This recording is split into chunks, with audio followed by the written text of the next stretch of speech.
Hello student, तो कैसे हैं आप लोग। मुझे उम्मीद है कि नए वर्ष में आप लोग अच्छे ही होंगे और एग्जाम की तैयारी में लगे होंगे। तो जैसा कि सारे बच्चों को पता है कि आपका जो 2025 जो आगामी एग्जाम है उसमें जो पहला पेपर आपका होने वाला है वो बायो ही होने वाला है ना। तो पहला दिन बायोलॉजी है, तो हम सारे बच्चों से उम्मीद करते हैं कि पहला जो पेपर आपका अच्छा होगा तो आने वाला पेपर भी आपका अच्छा ही जाएगा, है ना।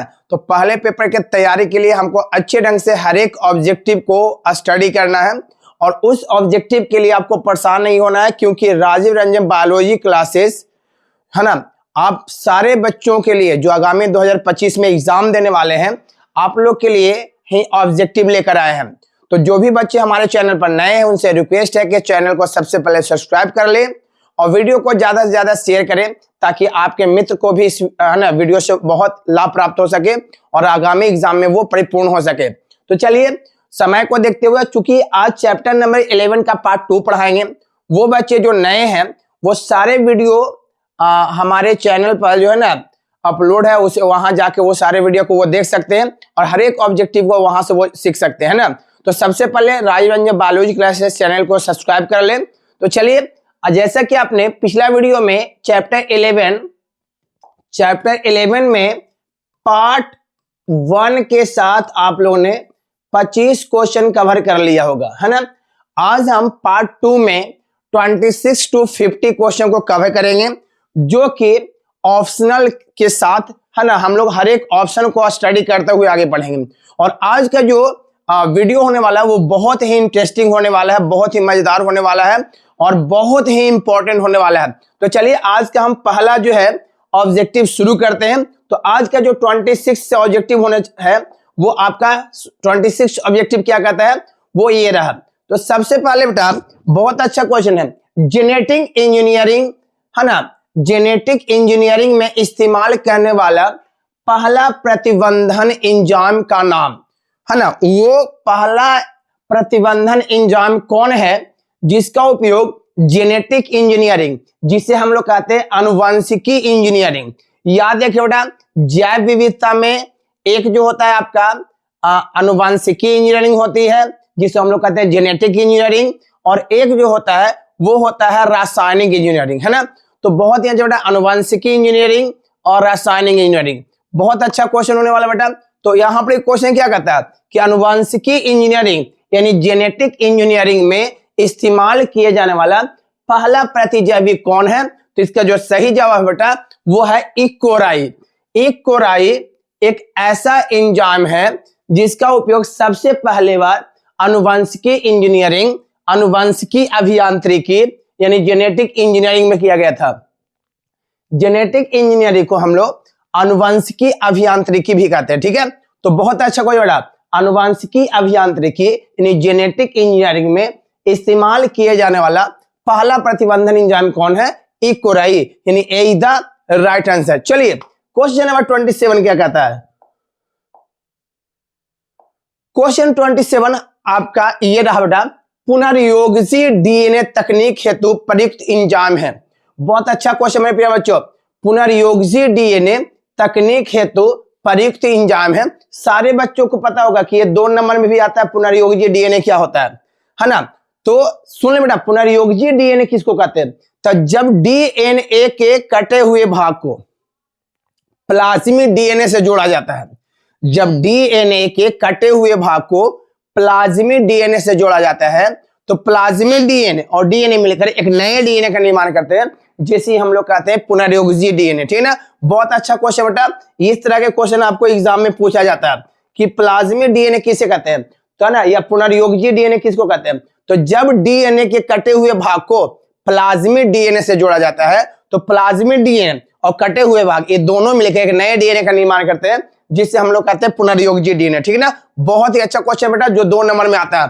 तो पुनर्योजी डीएनए तकनीक हेतु प्रयुक्त एंजाइम है। तो पुनर्योजी डीएनए तकनीक हेतु बेटा हम लोग लाइगेज एंजाइम का भी उपयोग करते हैं और रिस्ट्रिक्शन एंजाइम का भी उपयोग करते हैं। तो आप देख सकते हैं यहाँ पर ऑप्शन कौन है बेटा, यहाँ पर जो हमारा ऑप्शन होने वाला है वो D is the right answer. बहुत अच्छा क्वेश्चन बेटा, पुनर्योजी डीएनए तकनीक हेतु प्रयुक्त एंजाइम कौन है, तो लाइगेज एवं रिस्ट्रिक्शन एंजाइम यानी डी द राइट आंसर। एक भी क्वेश्चन आपको छूटना नहीं बेटा। आप लोग के लिए ही हम बहुत है ना हर एक वर्क को छोड़कर आपके एग्जाम में लगे हुए हैं। जब भी हमें ऑफलाइन क्लास से फुर्सत मिलता है तो हम ऑनलाइन में लग जाते हैं। तो आप लोग को भी बेटा हर एक ऑब्जेक्टिव को ध्यान से देखकर स्टडी करना है, और वो बच्चे जो आपको आपके लिए महत्वपूर्ण है या आपके मित्र हैं उनको ये बेटा ऑब्जेक्टिव का वीडियो जरूर शेयर करें, ताकि उन्हें भी इस ऑब्जेक्टिव का लाभ प्राप्त हो और आगामी एग्जाम में वो अच्छे नंबर से पास हो सके। चलिए क्वेश्चन नंबर 28 क्या कहता है। क्वेश्चन 28 कहता है बेटा ई कोलाई। बहुत अच्छा क्वेश्चन बेटा, ई कोलाई है ना। क्वेश्चन क्या कहता है बेटा, ई कोलाई में प्रतिबंधन स्थल श्रृंखला मौजूद है। ये क्वेश्चन बेटा बहुत ही इंपॉर्टेंट होने वाला है, और आज जो मैं इस क्वेश्चन से रिलेटेड जो बात बतलाने वाला हूं वो शायद आप देखकर बहुत आपको खुशी के अनुभव होगा, क्योंकि आपने इस तरह के क्वेश्चन पढ़ा है बट ये क्वेश्चन आपको ध्यान में नहीं आ रहा होगा। बहुत अच्छा क्वेश्चन बेटा, जब मैं इस क्वेश्चन को डिटेल बताऊंगा तो आपको बहुत ही खुशी होगी। तो चलिए क्वेश्चन फिर से रिपीट करते हैं। ई कोलाई में प्रतिबंधन स्थल श्रृंखला मौजूद होता है। तो ई कोलाई बेटा सबसे पहले हम सारे बच्चे देखेंगे ई कोलाई में क्या क्या होते हैं बेटा। तो हम लोग देखें बेटा, आपको एक मैंने फिगर बनाया होगा, ये हो गया प्लाज्मिड डीएनए, ठीक है। तो प्लाज्मिड डीएनए बेटा आपने देखा होगा कि यहां से मैंने आपको बतलाया होगा है ना, इस तरह से है ना, इस तरह से देख सकते हैं बेटा। ये जो आता है यहां पर हम लोग देख सकते हैं बेटा कि यहां पर क्या है भाई, तो यहां पर हम लोग बेटा क्या कर रहे हैं है ना, देखिएगा यहां पर जो होता है बेटा, यहां पर आपका आता है इकोराई, इकोराई है ना। तो यह बेटा इकोराई देख लीजिए, बहुत अच्छा सी चीज को देख लीजिए, सारे बच्चों को याद आ रहा होगा ये। तो इसमें हमने देखा था बेटा क्या क्या, पीवीआर 322, पीवीआर 322 बहुत ही अच्छा क्वेश्चन बेटा, और इसको ध्यान से देखिएगा। तो सबसे पहले तो ई कोलाई में प्रतिबंधन स्थल श्रृंखला मौजूद है। तो ये सारे जो है प्रतिबंधन स्थल श्रृंखला है ना, और इसमें क्या क्या मौजूद होता है बेटा। तो सबसे पहले बेटा ये जो हो गया आपका बाम है ना, उसके बाद आता है साल, शायद सारे बच्चों को याद आ रहा होगा, पाभू है ना, फर्स्ट बाम साल पाभू, फर्स्ट पाभू कला हिंद, फर्स्ट पाभू कला हिंद। तो शायद ये चीज आपको सारे बच्चों को याद हो रहा हो, मैंने आपको सब्जेक्टिव में भी पढ़ाया था ऑफलाइन क्लास में। तो सारे बच्चे देख सकते हैं ई कोलाई में प्रतिबंधन स्थल श्रृंखला होती है। तो देख सर बेटा यहाँ पर क्वेश्चन हमारा क्या कर रहा है, ई कोलाई में प्रतिबंधन स्थल श्रृंखला कौन कौन है बेटा। तो यहाँ पर देख सकते हैं ई कोलाई में इकोराई भी है, ई कोलाई में क्या बेटा इकोराई भी है, उसके बाद आपका हिंद भी आ रहा है, क्या रहा बेटा हिंद भी आ रहा है, फिर बाम भी आ रहा है ना, क्या रहा बेटा बाम। तो यहाँ पे देख सकते हैं हिंद भी है, बाम भी है, इकोराई भी है। तो सही से आपको ऑप्शन पता लग रहा हो कि यहाँ पर जो ऑप्शन है बेटा इनमें क्या हो जाएगा, सभी इकोराई बाम है ना, और एच हिंद। तो इकोराई बाम हिंद, शायद इस सारे बच्चों को इसका नाम अगर नहीं पता होगा तो एक छोटा सा ट्रिक बता देते हैं। याद रखिएगा, इसको नाम याद करने क्यों, ये 5 नंबर में भी आता है बेटा।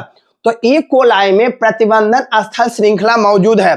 तो ई कोलाई में कौन कौन है बेटा, इकोराई भी है, ई कोलाई में क्या है इकोराई भी है, हिंद भी है और बाम भी है। तो सर हम इस नाम को याद कैसे करेंगे, तो इस नाम को याद करेंगे तो बस छोटा सा एक ट्रिक है, बाम साल पाभू फर्स्ट पाभू कला हिंद, बाम साल पाभू फर्स्ट पाभू कला हिंद, याद है ना, रिपीट कर देते हैं, बाम साल पाभू फर्स्ट पाभू कला हिंद। बहुत ही अच्छा ये ट्रिक है बेटा, इसको याद रखिएगा। और ये क्या है, हम अगले ऑब्जेक्टिव में इसका चर्चा करेंगे। सर पीवीआर 322 क्या है, तो याद है बेटा ई कोलाई में प्रतिबंधन स्थल श्रृंखला मौजूद है। तो ऑप्शन क्या बेटा, इनमें सभी डी द राइट आंसर। किस तरह से जो आप देख सकते हैं, आप चाहें तो इसका स्क्रीनशॉट भी ले सकते हैं है ना, आप देख लीजिए आराम से ले सकते हैं स्क्रीनशॉट। तो चलिए बेटा क्वेश्चन नंबर 29 क्या कहता है, क्वेश्चन नंबर 29 ये रहा, जीवाणु में पाया जाता है। बहुत अच्छा क्वेश्चन बेटा, जीवाणु में पाया जाता है तो जीवाणु में पाया जाता है बेटा प्लाज्मिड डीएनए, यानी कि कौन डीएनए बेटा, plasmid DNA. A is the right answer. जो अभी मैंने फिगर बनाया था वही प्लाज्मिड डीएनए होता है। तो जीवाणु में पाया जाता है कौन सा डीएनए बेटा, प्लाज्मिड डीएनए, ठीक है ना। बहुत ही अच्छा क्वेश्चन है। चलिए क्वेश्चन नंबर 30 की ओर बढ़ते हैं। 30 क्वेश्चन क्या कहता है, देखिए अभी मैंने ये फिगर बनाया होगा इकोराई। देखिए मेरे प्यारे बच्चों, ये आ चुका है आपको। इकोराई एंजाइम का स्रोत है। तो इकोराई एंजाइम का स्रोत, अभी देखते हैं इकोराई आपने क्या चीज में देखा था, तो इकोराई आपने इकोलाई में देखा था। क्या चीज में देखा था बेटा, इकोलाई। जो अभी मैंने फिगर बनाया वो इकोलाई का था, जैसे कि हमने क्वेश्चन नंबर 28 पढ़ा था। तो इकोलाई में इकोराई आया था, याद है ना, इकोराई आया था। तो इकोराई एंजाइम का स्रोत कौन बेटा, इकोलाई, यानी आप देख सकते हैं कौन ऑप्शन बेटा, B is the right answer. जो अभी मैंने फिगर आपको बना के बताया था, तो जो फिगर बनाए थे याद करिए, उस क्वेश्चन का नाम था इकोलाई। इकोलाई में ही आया था इकोराई, ठीक है। बहुत ही अच्छा क्वेश्चन बेटा। देखिए इस तरह से भी क्वेश्चन लट के दे देगा तो आपको परेशान होने की जरूरत नहीं है। क्वेश्चन कैसे करता, क्वेश्चन सेम ही रहता, बट क्वेश्चन बेटा थोड़ा सा घुमा देता था, बच्चे परेशान हो जाते हैं। तो आपको घुमा दे, चाहे फिरा दे, चाहे उलट दे, चाहे पुलट दे, आपको परेशान होने की आवश्यकता नहीं है, क्योंकि हर एक क्वेश्चन का इलाज कहां है, तो राजीव रंजन बायोलॉजी क्लासेस में, ठीक है। चलिए बेटा क्वेश्चन नंबर 31 की ओर बढ़ते हैं। क्वेश्चन नंबर 31 क्या कहता है, रिस्ट्रिक्शन एंजाइम है। बहुत अच्छा क्वेश्चन बेटा, रिस्ट्रिक्शन एंजाइम है।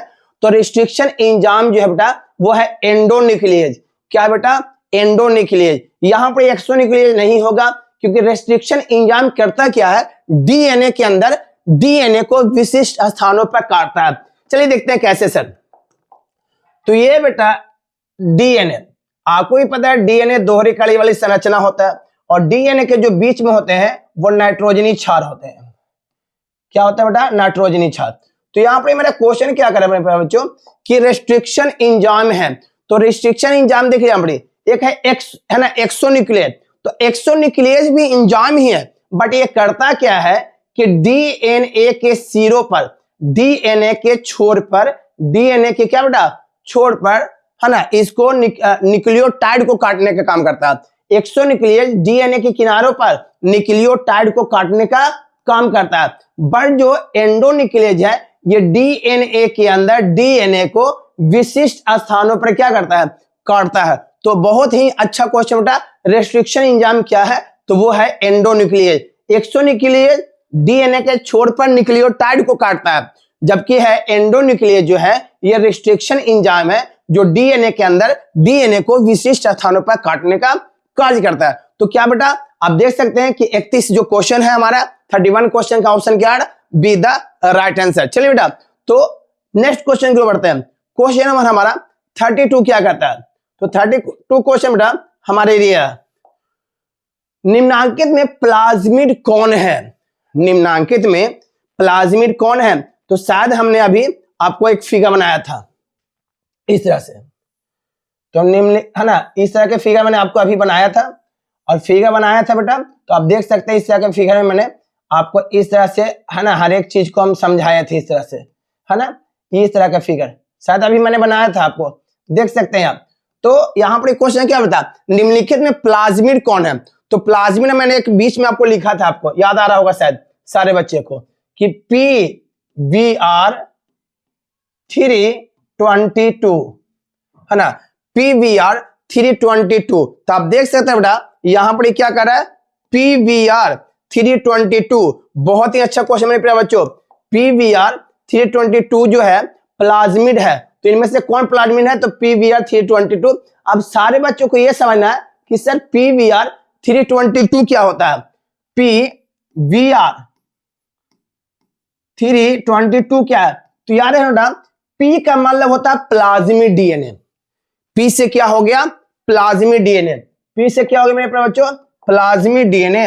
और BR जो है यहां पर वैज्ञानिक का नाम है, जो इस मॉडल का खोज किए थे, उन्होंने वैज्ञानिक ने अपना नाम के आधार पर उसके आगे क्या लगा दिया, PVR। यानी BR का मतलब हुआ, B से हुआ बॉलीवर, क्या हुआ बॉलीवर, और R से हुआ रॉड्रिग्यू।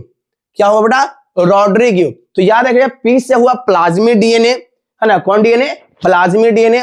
B से हुआ बॉलीवर और R से हुआ Rodriguez, and 322 is the number of plasmid DNA. 322 जो है वो प्लाज्मिड डीएनए के संख्या को बदलाता है। तो बहुत ही अच्छा क्वेश्चन मेरे प्यारे बच्चों। निम्नांकित में कौन प्लाज्मिड है? तो वो हो गया PBr 322 है। कौन है मेरे प्यारे बच्चों? PBr 322।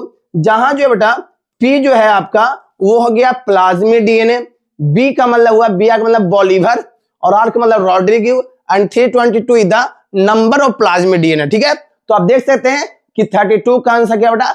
C बिल्कुल सही है। क्वेश्चन नंबर 33 की ओर बढ़ते हैं।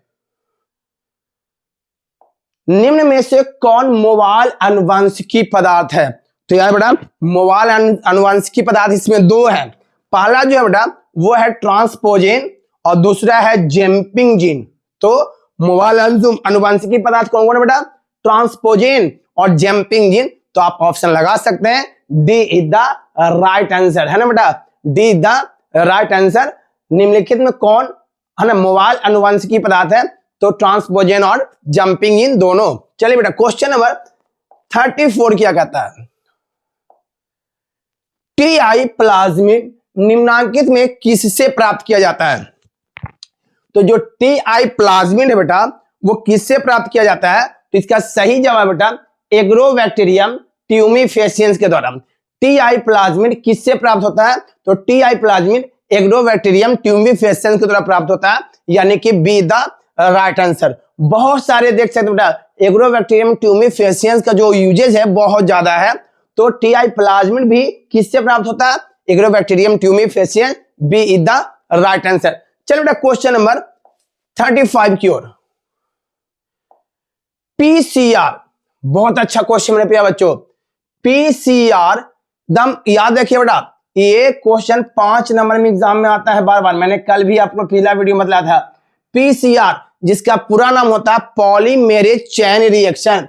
तो पीसीआर का उपयोग किया जाता है किसी खास डीएनए के प्रवर्धन के लिए। किसी खास डीएनए के क्या बेटा? प्रवर्धन के लिए, यानी ए इज द राइट आंसर। याद है बेटा पीसीआर का उपयोग किया जाता है किसी खास डीएनए के प्रवर्धन के लिए। इस तरह के जो हमने बताया 5 नंबर में भी पूछा जाता है क्वेश्चन को। 5 नंबर में पिछला प्रीवियस पीवाईक्यू में भी क्वेश्चन आया गया है। पीसीआर 5 नंबर में पूछा है बेटा। और पीसीआर का 3 प्रोसेस है। ये तीनों प्रोसेस आप लोग याद रखिएगा। पीसीआर का 3 प्रोसेस है, विस्तार है, तापानुशीलन है ना, और आपका एक और उसमें से है ना विकृतीकरण है। तो बहुत अच्छा बेटा पीसीआर ये 5 नंबर में आता है, जो आप याद कर लीजिएगा क्योंकि ये पीवाईक्यू में पूछा गया क्वेश्चन है। पीवाईक्यू में तो यार बेटा पीसीआर का उपयोग करते हैं किसी खास डीएनए के प्रवर्धन के लिए। चलो बेटा क्वेश्चन नंबर 36 की ओर बढ़ते हैं। 36 क्वेश्चन क्या कहता है? जल विद्युत का संचलन। बहुत अच्छा क्वेश्चन है और इस तरह का क्वेश्चन जो है पहले के एग्जाम में नहीं आता था, बट अब जो है बेटा इस तरह के क्वेश्चन ही आगामी एग्जाम में पूछने का ज्यादा संभावना है। जल विद्युत का संचलन, जिसको हम लोग इंग्लिश में कहते हैं इलेक्ट्रोफोरेसिस, है ना, इलेक्ट्रोफोरेंसिस का उपयोग करते हैं। तो बेटा जैव विद्युत जो संचलन है इसका जो उपयोग किया जाता है डीएनए के पृथक्करण के लिए, आरएनए के भी पृथक्करण के लिए, प्रोटीन के लिए पृथक्करण के लिए। तो आप यहां से लगा सकते हैं अंदाजा बेटा कि यानी हमारा ऑप्शन क्या बेटा? D the right answer. सभी के पृथक्करण करने के लिए, पृथक्करण मतलब होता है सभी का विभाजन करने के लिए, सभी को खंडित करने के लिए, सभी को अलग करने के लिए। तो जल विद्युत संचलन इलेक्ट्रोफोरेंसिस का उपयोग है ना करते हैं डीएनए पृथक्करण, आरएनए पृथक्करण, प्रोटीन का पृथक्करण, यानी इनमें इन सभी का पृथक्करण। तो इसमें ऑप्शन क्या बेटा? D is the right answer. कोई दिक्कत बेटा? चलिए क्वेश्चन नंबर 37 की ओर बढ़ते हैं। बायोलिस्टिक या जीन गन, बहुत अच्छा क्वेश्चन है प्यारे बच्चों। ये जीन गन एग्जाम में पूछा जाता है। बायोलिस्टिक या जीन गन का उपयोग इनमें से किसके लिए किया जाता है? तो बायोलिस्टिक या जीन गन का जो उपयोग होता है बेटा वो विजातीय डीएनए को, विजातीय डीएनए माने जो विजातीय डीएनए है उसमें से कोई विदेशी कोशिकाओं में हम उसको प्रवेश कराने के लिए करते हैं। यानी कि विजातीय यानी कि डीएनए से हटके कोई अलग डीएनए है, दूसरा डीएनए है, तो किसी दूसरे डीएनए को किसी विदेशी डीएनए में प्रवेश कराकर यह क्रिया किया जाता है। तो तो बायोलिस्टिक या जीन गन का उपयोग किसके लिए किया जाता है? तो विजातीय डीएनए को परपोषी कोशिका में प्रवेश कराने के लिए। इससे क्या होता है बेटा कि एक नए जो है बेटा है ना कोशिका वाले डीएनए का क्या होता है? निर्माण होता है। एक नए डीएनए वाले कोशिका का क्या होता है बेटा? निर्माण होता है। तो याद रखिए मेरे प्यारे बच्चों, क्वेश्चन क्या कहता है कि बायोलिस्टिक या जीन गन का उपयोग किसके लिए किया जाता है? तो विजातीय डीएनए को परपोषी कोशिका में प्रवेश कराने के लिए, यानी हमारा सीधा राइट आंसर। याद रखिएगा 37 का आंसर क्या हो गया बेटा? सी बिल्कुल सही है ना। क्वेश्चन नंबर 38 क्या कहता है? पीसीआर विधि आवश्यक है। बहुत ही अच्छा क्वेश्चन मेरे प्रिय बच्चों। क्वेश्चन नंबर 38 क्या कहता है? पीसीआर विधि, अभी मैंने बताया पॉलीमेरेज चेन रिएक्शन, पॉलीमेरेज श्रृंखला विक्रिया विधि आवश्यक है। तो डीएनए के संवर्धन में, किसके लिए बेटा? डीएनए के संवर्धन में, यानी D is the right answer. बहुत ही अच्छा क्वेश्चन बेटा। डीएनए के संवर्धन में पीसीआर क्या विधि का होना क्या है? आवश्यक है। ठीक है, चलिए क्वेश्चन नंबर 39 की ओर बढ़ते हैं। एगारोजेल प्राप्त किए जाते हैं। तो याद है बेटा, सबसे पहले तो जानेंगे एगारोजेल क्या होता है। तो एगारोजेल में डीएनए के कई टुकड़े को डालकर, यानी डीएनए को पृथक कर वांछित गुणों वाले डीएनए की प्राप्ति की जाती है। और साथ ये जो पीवाईक्यू क्वेश्चन है आपका, उसमें भी ये 2 नंबर में क्वेश्चन आ चुका है। एगारोजेल, एगारोजेल क्या है? तो एगारोजेल में डीएनए के पृथक्करण द्वारा वांछित गुणों वाले डीएनए की प्राप्ति की जाती है ना। तो एगारोजेल प्राप्त कहां से होता है? सर ये कहां से हमें एगारोजेल की प्राप्ति होती है? तो इसका सही जवाब बेटा समुद्री घास से, यानी ए इज द राइट आंसर। एगारोजेल प्राप्त किए जाते हैं समुद्री घास से। ठीक है बेटा, चलिए क्वेश्चन नंबर 40 की ओर बढ़ते हैं। 40 क्वेश्चन क्या कहता है? निम्नलिखित में से कौन सा एंजाइम बैक्टीरियल कोशिका भित्ति को तोड़कर डीएनए तथा अन्य जैव अणु विमुक्त करता है? बहुत अच्छा क्वेश्चन बेटा। निम्नलिखित में से कौन सा एंजाइम बैक्टीरियल कोशिका भित्ति, है ना। यार बेटा कोशिका भित्ति क्या होती है ना, तो कोशिका भित्ति क्या होती है? 3 परतों वाली संरचना होती है जो सेलुलोज की बनी होती है। किसकी बनी होती है? सेलुलोज की।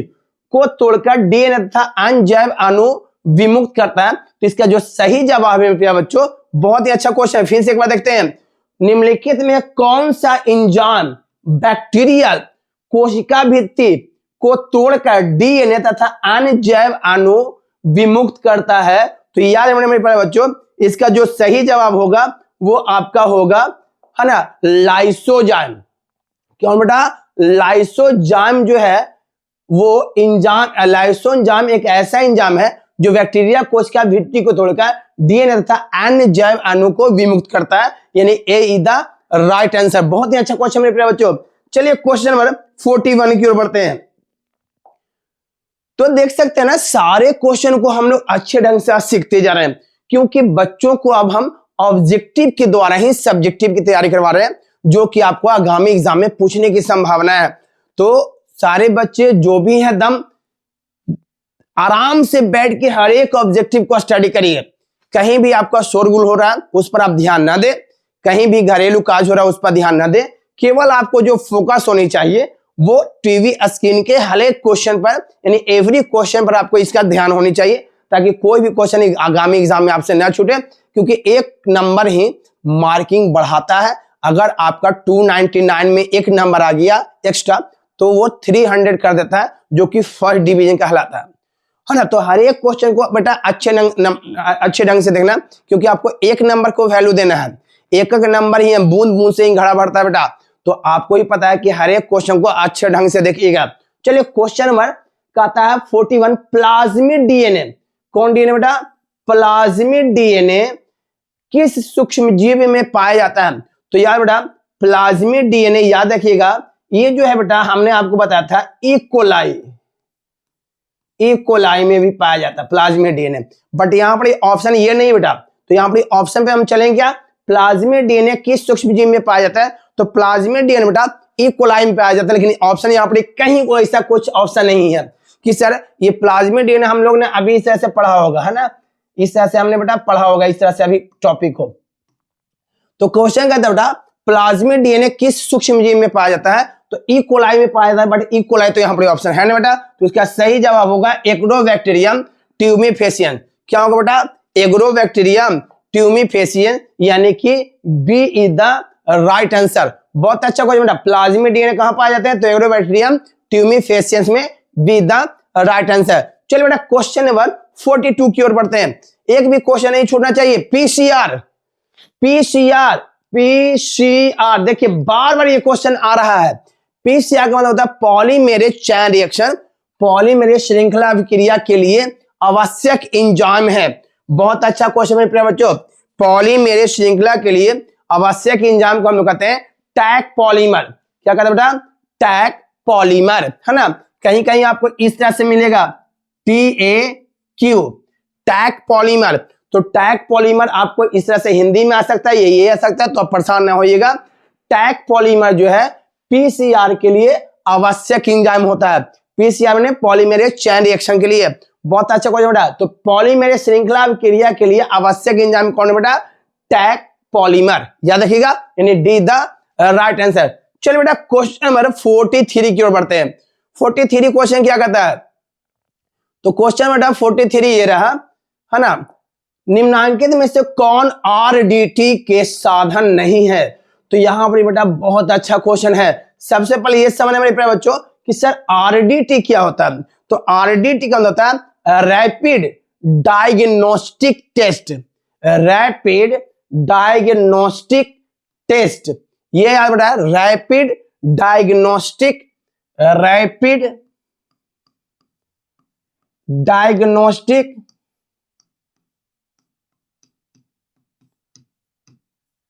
टेस्ट, याद है बेटा। ये पूरा नाम याद रखिएगा आपको। आरडीटी का पूरा नाम क्या हो गया, रैपिड डायग्नोस्टिक टेस्ट। तो इनमें से कौन आरडीटी के साधन नहीं है। यहां पर पूछ रहा बेटा आरडीटी के साधन नहीं है। बहुत अच्छा क्वेश्चन है बच्चों, तो कोई भी क्वेश्चन नहीं छोड़िएगा। तो यहां पर बेटा संवाहक जो है ये आरडीटी का साधन है, प्रतिबंधन एंजाइम आरडीटी का साधन है, पॉलीमेरेज एंजाइम आरडीटी का साधन, ये तीनों जो है आरडीटी का साधन है, रैपिड डायग्नोस्टिक टेस्ट का साधन है। बट यहां पर बेटा इंट्रॉन्स ये आरडीटी का साधन नहीं है। तो आप देख सकते हैं कौन सा ऑप्शन से बेटा, B is the right answer. RDT का पूरा नाम मैंने बता दिया, रैपिड डायग्नोस्टिक टेस्ट। तो आरडीटी का साधन नहीं है बेटा। तो संवाहक, प्रतिबंधन एंजाइम, पॉलीमरेज एंजाइम, इस सारे आरडीटी का साधन है। बट जो है इंट्रॉन्स आरडीटी का साधन नहीं है, यानी B is the right answer. चलिए बेटा क्वेश्चन नंबर 44 की ओर बढ़ते हैं। टैग पॉलीमर, अभी मैंने बताया था आपको कि टैग पॉलीमर इस तरह से भी बेटा मिल सकता है लिखा हुआ। ये देखिए बार बार वो चीज को हम लिख रहे हैं जो आपको परेशान ना करे। टैग पॉलीमर एंजाइम प्राप्त होता है, टैग पॉलीमर एंजाइम प्राप्त होता है। तो टैग पॉलीमर एंजाइम जो बेटा थर्मल एक्वाटिक्स से प्राप्त होता है। किससे बेटा, थर्मस एक्वाटिक्स से ही प्राप्त होता है। टैग पॉलीमर एंजाइम प्राप्त होता है थर्मस एक्वाटिक्स से, यानी कौन बेटा, ए इज द राइट आंसर। देख सकते हैं इस तरह का क्वेश्चन आप पढ़ते होंगे तो बहुत अलग ढंग का लगता होगा। तो अगर इस तरह का क्वेश्चन आप एग्जाम में आ जाए तो आपको इससे डरने की जरूरत नहीं है। सीधे देखिए ऑप्शन, फटाक से आंसर मारिए, आगे क्यों पढ़िए, है ना। तो आपको एक का क्वेश्चन को एकदम बारीकी से, चूंकि 70 क्वेश्चन आने वाले बेटा, और 70 क्वेश्चन में केवल हम लोग को 35 क्वेश्चन ही डील करना। तो 35 में किसी भी बच्चे का एक भी क्वेश्चन मिस ना हो। 35 अगर आ रहा है तो 35 में हम लोग 35 ही क्वेश्चन को डील करेंगे। तो याद है बेटा इस तरह के क्वेश्चन आपको छूटना चाहिए। 70 में 35 ऑब्जेक्टिव बनाना है, तो 35 का 35 आपको आना है। ये उम्मीद के साथ हम आपको हर एक क्वेश्चन को डील कर रहे हैं, है ना। वादा है ना कि आप 35 में 35 लाइएगा, और नहीं तो फिर हम पढ़ाना छोड़ देंगे। जब आप लोग इतना मेहनत करें, आप 35 में 35 ना आए, 70 में केवल 35 लाना, कौन बड़ी बात है। आप लोग को इतना सारा ऑब्जेक्टिव हम तैयारी करवाने, तो 70 में 35 क्यों नहीं आ सकता, आ सकता है ना। और नहीं तो फिर हम पढ़ाएंगे नहीं। आप कमेंट में लिखिएगा क्या 70 में 35 आ सकता है या नहीं आ सकता, कमेंट जरूर करिएगा। ओके चलिए नेक्स्ट क्वेश्चन की ओर बढ़ते बेटा। क्वेश्चन नंबर 45 क्या कहता है, क्वेश्चन नंबर 45 कहता है AMPRS जीन। बहुत अच्छा बेटा, अभी जो मैंने बतलाया था ना ये वाला प्लाज्मिड, तो प्लाज्मिड के अंदर ही पाए जाते हैं AMP। कहां पाया जाता है बेटा, अंदर ही पाया जाता है AMP। तो AMP जीन किसमें प्रतिरोधक क्षमता विकसित करने के लिए उत्तरदायी है। AMP जीन AMP जीन किसमें प्रतिरोधक क्षमता विकसित करने के लिए उत्तरदायी है? तो इसका सही जवाब बेटा प्रतिजैविक में। प्रतिजैविक में यानी कौन बेटा? C is the right answer. AMP gene प्रतिजैविक में प्रतिरोधक क्षमता विकसित करने हेतु तो क्या है? उत्तरदायी है। तो किस में बेटा? तो प्रतिजैविक में, यानी सी द राइट आंसर। ये AMP जो बेटा आपने बताया था PVR 322, तो यहीं पर AMP भी पाया जाता है, ठीक है ना। जबकि इधर पाया जाता है वामसाल पाभु पष्ट पाभु कलाहीन, जो मैंने आपको पिछला ऑब्जेक्टिव में बतला दिया। चलो बेटा क्वेश्चन नंबर 46 की ओर बढ़ते हैं, है ना। बहुत ही अच्छा क्वेश्चन मेरे प्यारे बच्चों। क्वेश्चन 46 क्या कहता है? RNA, ठीक है, RNAi का प्रयोग रोगाणुओं को नियंत्रण करने हेतु तो किस पौधा में किया जाता है? क्या बेटा? RNA का प्रयोग रोगाणुओं को नियंत्रण हेतु नियंत्रित करने के लिए तो किस पौधा का उपयोग किया जाता है? तो यार बेटा एक आपने सुना होगा वायरस का नाम, है ना। एक वायरस का नाम सुना होगा TMV, टोबैको मोजाइक वायरस। कौन वायरस बेटा? तो टोबैको मोजाइक वायरस। और ये टोबैको मोजाइक वायरस से बेटा ये पाए जाते हैं कहां बेटा? तो ये पाए जाते हैं तंबाकू में, ठीक है ना। किसमें बेटा? तंबाकू में पाए जाते हैं, जिसमें आनुवंशिकी पदार्थ होते हैं RNA। क्या होते हैं बेटा? आनुवंशिकी पदार्थ RNA होते हैं। तो हर एक क्वेश्चन को देखिए यहां पर अच्छे ढंग से समझिएगा। RNA का प्रयोग रोगाणुओं को नियंत्रण करने हेतु तो किस पौधा में किया जाता है? तो आप देख सकते बेटा RNA रोगाणुओं जो होते हैं वो TMV का ये आनुवंशिकी पदार्थ है। टोबैको मोजाइक वायरस, तो आप देख बेटा तंबाकू, टोबैको का मतलब तंबाकू, टोबैको मोजाइक वायरस। तो आप देख सकते हैं RNA का प्रयोग रोगाणुओं को नियंत्रण करने हेतु तो किस पौधा का उपयोग किया जाता है? तो इसका सही जवाब है बेटा क्या? तंबाकू, यानी ए द राइट आंसर, ठीक है। देख सकते हैं हर एक क्वेश्चन को हम अच्छे ढंग से डील करते जा रहे हैं। और 46 का आंसर क्या हो गया बेटा? ए तंबाकू, इस ढंग से। ओके चलिए क्वेश्चन नंबर 47 की ओर बढ़ते हैं। क्वेश्चन नंबर 47 देखते हैं। हम लोग को पढ़ाते पढ़ाते हम बहुत ज्यादा थक जाते हैं, क्योंकि बहुत ही कम समय में हम लोग अधिक क्वेश्चन को डील कर रहे हैं। चूंकि बेटा दिन में हम लोग ऑफलाइन क्लास की ओर और रात में ऑनलाइन क्लास की ओर, तो बहुत थक जाते हैं। देखते हैं दम फूलने लगता है, आप लोग देख सकते हैं ना, हमारी जो सांसें हैं वो फूलने लगता है। तो इतना आप लोग लिए मेहनत करते हैं, तो थोड़ा तो आप लोग को भी बनता होगा कि वीडियो को ज्यादा से ज्यादा शेयर करें, क्योंकि आप लोग के लिए और अगले बच्चों के लिए हम इतना मेहनत कर रहे हैं, है ना। इसमें मेरा भी तो स्वार्थ छिपा हुआ है, खैर वो आपको नहीं देखना है। यहाँ पर हम आपके लिए मेहनत कर रहे हैं ना, ऐसा नहीं सोचना है कि इसमें सर का भी स्वार्थ है ना। बहुत सांसें फूल जाती है, थोड़ा सा रिलैक्स होने दीजिए। क्वेश्चन नंबर 47 क्या कहता है? रिस्ट्रिक्शन एंजाइम जाने जाते हैं। बहुत अच्छा क्वेश्चन बेटा, रिस्ट्रिक्शन एंजाइम जाने जाते हैं। तो रिस्ट्रिक्शन एंजाइम क्या करता है? DNA को काटने का काम करता है, ठीक है ना। तो काटने वाला को हम लोग क्या कहेंगे? क्या, है ना, हम लोग काटने के लिए किसका प्रयोग करते हैं? कैंची का। किसका बेटा? कैंची का। तो रिस्ट्रिक्शन एंजाइम को हम लोग आणविक कैंची के नाम से भी जानते हैं। कौन कैंची? आणविक कैंची, यानी बेटा B is the right answer. Restriction enzyme जाने जाते हैं आणविक कैंची के रूप में, क्योंकि ये रिस्ट्रिक्शन एंजाइम जो है DNA को काटने का काम करता है, इसलिए हम इसे आणविक कैंची के नाम से भी जानते हैं। चल बेटा क्वेश्चन नंबर 48 क्या कहता है? क्वेश्चन नंबर 48 रहा बाहरी DNA को, यानी जब किसी बाहरी DNA, विदेशी DNA, किसी अन्य जीव का DNA, यानी जब किसी बाहरी DNA को मेजबान कोशिका में लाने हेतु किसका उपयोग कर सकते हैं? तो किसी बाहरी DNA को मेजबान कोशिका में लाने हेतु हम लोग जीन गन, अभी मैंने पढ़ाया था जीन गन के बारे में, कि जब किसी बाहरी DNA को, है ना, किसी अन्य DNA में प्रवेश कराया जाता है तो उसको हम लोग कहते हैं जीन गन। तो यहाँ पर बड़ा बाहरी DNA को मेजबान कोशिका में लाने हैं तो किसका उपयोग कर सकते हैं? तो जीन गन और माइक्रोपिपेट का। तो आप देख सकते हैं दो गो यहाँ पर काज हो रहा है, तो ऑप्शन आपका क्या होगा? सीधा राइट आंसर, ए और बी दोनों सीधा क्या बेटा? क्योंकि दोनों का उपयोग होता है ना DNA मेजबान कोशिका हेतु, तो ऑप्शन क्या बेटा? सीधा राइट आंसर। चलिए क्वेश्चन नंबर 49 की ओर बढ़ते हैं, जो आज का सेकंड लास्ट क्वेश्चन होने वाला है। तो सेकंड लास्ट क्वेश्चन क्या कहता है बेटा? DNA पुनर्योगज तकनीक उपयोग करता है। डीएनए पुनर्योगज तकनीक उपयोग करता है? तो याद है बेटा, बहुत अच्छा क्वेश्चन है। डीएनए पुनर्योगज तकनीक उपयोग करता है क्लोनिंग संवाहक में भी, प्रतिबंधन एंडोन्यूक्लियेज तथा डीएनए लाइगेज का भी, और जल विद्युत कण संचलन जिसको हम लोग कहते हैं इलेक्ट्रोफोरेसिस। इलेक्ट्रोफोरेसिस को हिंदी में बताया जेल विद्युत कण संचलन।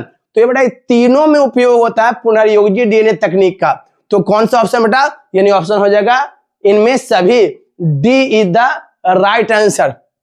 ठीक है, चलिए बेटा क्वेश्चन नंबर 50 की ओर बढ़ते हैं, जो आज का अंतिम क्वेश्चन होने वाला है। क्वेश्चन नंबर 50 क्या कहता है, कौन सा संवाहक डीएनए, यार बेटा संवाहक डीएनए को हम लोग वेक्टर डीएनए भी कहते हैं। कौन सा संवाहक डीएनए छोटे खंड का क्लोनिंग कर सकता है? तो आपको ही पता है बेटा, इसमें जो संवाहक डीएनए होता है वो होता है प्लाज्मिड डीएनए। कौन डीएनए बेटा? प्लाज्मिड डीएनए, जो है ना। कौन सा संवाहक डीएनए? तो प्लाज्मिड जो डीएनए होता है वो छोटे खंड के क्लोनिंग में मदद करता है, यानी आप देख सकते बेटा सीधा राइट आंसर प्लाज्मिड डीएनए। तो आप सारे बच्चे देख रहे हैं यहाँ पर, हमने टोटल कितने क्वेश्चन कवर किए आज बेटा? आज हमने चैप्टर 11 में पार्ट 2 के साथ टोटल 26 to 50 क्वेश्चन को कवर किया। तो मुझे उम्मीद है सारे क्वेश्चन को आप आज अच्छे ढंग से देख लिए होंगे। तो जो भी बच्चे हमारे चैनल पर नए हैं उनसे विनती है बेटा, देखिए आप लोग के लिए ऑफलाइन क्लास और ऑनलाइन क्लास दोनों लेना पड़ता है, थक जाते हैं बहुत ज्यादा, है ना। तो आपसे रिक्वेस्ट है बेटा कि जो अब तक सब्सक्राइब नहीं किए प्लीज आप अपने लिए और मेरे लिए जरूर सब्सक्राइब कर दें और वीडियो को ज्यादा से ज्यादा शेयर करें, है ना। और उम्मीद है कि कल जो भी बच्चे इस वीडियो को देख रहे हैं, कल हम आपके लिए रात 8 बजे ऑनलाइन क्लास आने वाले हैं, जो आपका PYQ के साथ होगा। तो सारे बच्चे 8 बजे हम रेडी हो जाएं PYQ क्वेश्चन के लिए, जो हम 2024 के क्वेश्चन को लेकर आएंगे, है ना, जिसमें हम टोटल 70 क्वेश्चन को कवर करेंगे। ठीक है ना। तो जो भी बच्चे अब तक चैनल को सब्सक्राइब नहीं किए कर ले बेटा। चलिए आज के लिए बस इतना ही। हमारे चैनल से बने रहने के लिए धन्यवाद। जय हिंद।